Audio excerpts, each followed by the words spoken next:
आपण मानक नमस्कार और स्वागत करुछि 12तम फ्रेंड्स प्रीमियर लीग आयोजक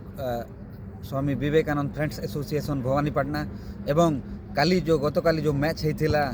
प्रथम मैच रे रायगड़ा दल आईपीएल किंग विजयी होते एवं द्वितीय मैच रे दास एंड दास थुआपदर जीति यही 12तम फ्रेंड्स प्रीमियर लीग रे प्रथम मैच हे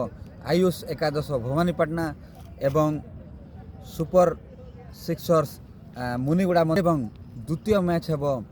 फ्रेंड्स एसोसिएशन भवानीपाटना एवं नुपॉइल वारियर्स आपण मैंने देखिपार्टी पूरा रेडी अच्छी दर्शक मैंने भी आपण भरपूर मजा नौछंती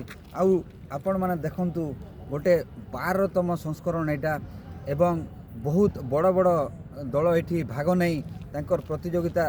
मूलक खेल प्रदर्शन करछंती। काली जो मैच होता प्रथम मैच रे गोटे पटु ही जीति 10 विकेट रे रायगड़ा दल एवं आज मध्य मैच देखा मिल आसंता काली चलो 12 तारीख फाइनाल मैच अनुष्ठित हम यही अहित खेल पड़िया माँ माणिकेश्वरी विश्वविद्यालय खेल पड़िया ये मैच अनुष्ठित होची एवं आपण माने आसंतु आउ यही मैच रो सीधा प्रसारण मध्य आपण माने देखि पारिबे एबी क्रिकेट 929 रे सब्सक्राइब करंतु आउ सब्सक्राइब करंतु मोर चैनल क्रिकेट बाणी विथ अंशुमान एवं बहुत मात्रा रे आसी खेलाड़ी को उत्साहित करवा हुंतु एवं खेल को बंचातु। धन्यवाद।